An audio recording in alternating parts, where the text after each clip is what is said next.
One of the things that does help U.S. banks is a lot of the banks hedge, and so although they may have hold to maturity assets, they may have hedges, Yep. in their investments that allow them to kind of balance some of these things. And banks like SVB didn't. And the difficult Yeah. thing, The I've read risk all kinds management of was not good. it.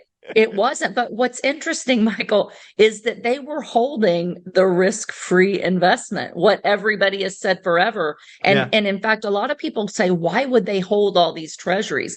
People don't realize they have to because Yeah. of post 2008 financial rules that were put into place in the regulatory framework. Banks had to be safer and they Mhm. had to hold more things like US treasuries. And so it was supposed to be a safe bet.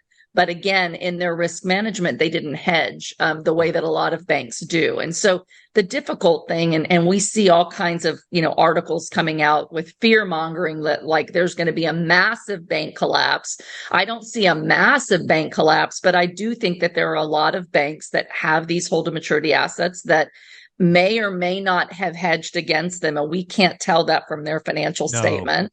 And when Mhm. you then add the amount of loans that they have, and this is more impactful on smaller and regional local banks, when you also add the commercial real estate loans that they hold, you really can't tell from looking at a financial statement what's the maturity on those things, what are the interest rates on those things, how many might be bad debt.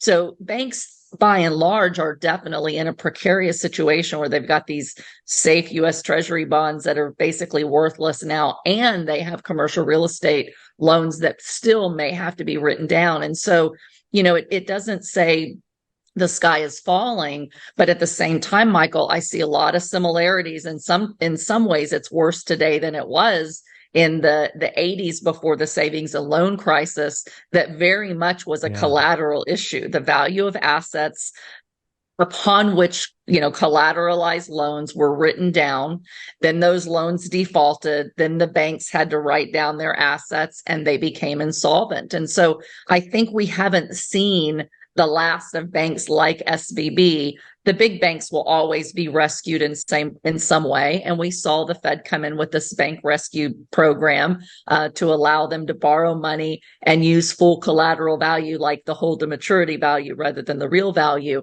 So I think that those programs will be in place. But I think for us, the so what to us as investors is really, don't be one of these people that says, oh, my bank is safe, so I'm going to leave $1 Mm. million in cash, because the Fed isn't going to come in and rescue the little guys like they did SVB. They just can't continue to do it. So I Yeah. think it's prudent for us to have multiple bank relationships, understand FDIC, and make sure that your titling allows you to have that safety and that insurance where the government's going to come in and make you whole